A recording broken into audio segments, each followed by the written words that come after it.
Got this Ryobi One Plus 18 volt 1 gallon weed sprayer.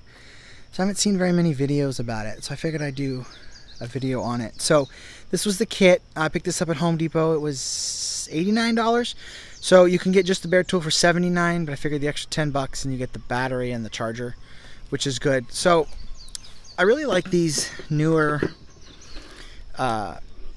Ryobi does it, but then other brands do it too. But see where they got the measurements on the back for the holes? I think that's a really cool idea, and it's just handy.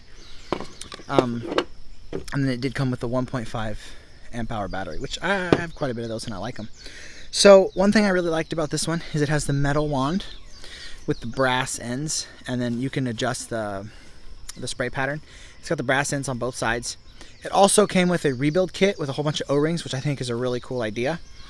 Another thing that I think is really neat is the actual lid to the tank is it's the measuring cup. So it's got ounces and it's got milliliters. I think that's a really cool idea. So the wand is around 18 inches long, and then the hose is pretty long. It's like 55 inches for the hose. And then what I think is really neat is this locks in there pretty nice, so you can walk around with it like that, or you can carry it with two hands. So the tank is like this opaque. One thing that I've kind of noticed is the numbers here. One thing I've noticed is the numbers are really hard to read, but you can see them.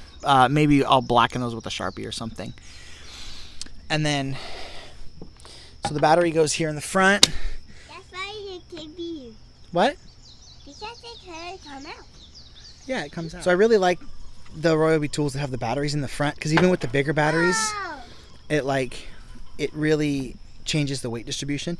And it's just a pump, so it just turns it on and it pressurizes it. No pumping or anything. One thing that I did when I first got it is I filled it with water and tested it, because all these joints were just finger tight. So I filled it with water, turned the pump on, and then there was water spraying out everywhere. So I tested it to make sure that all worked out. So I would just recommend that you do that before you get it, before you put any chemicals in it. Make sure that all the joints are tight. I've tried it out a few times already and I really like it. One thing that's really neat too is it's on the tank. It's got these little, I don't know what you call them, but the hose fits in there. And then it's like got a groove all the way around, so you can wrap the hose around it and just carry it in one hand, and it's like the perfect little package. And it does run on all of the Ryobi 18 volt tools, which I've really, really come to like, and I've switched everything to Ryobi. Any of the 18 volt tools and batteries all fit together, no matter what kind they are. Thing that I also forgot to mention was it's got the hooks for like a strap.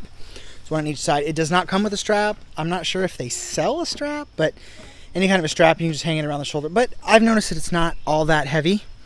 I'll put a link down in the description to Home Depot where I got this. So it was $89 with the battery and the charger. It's here in Hawaii, so it might be a little cheaper somewhere else.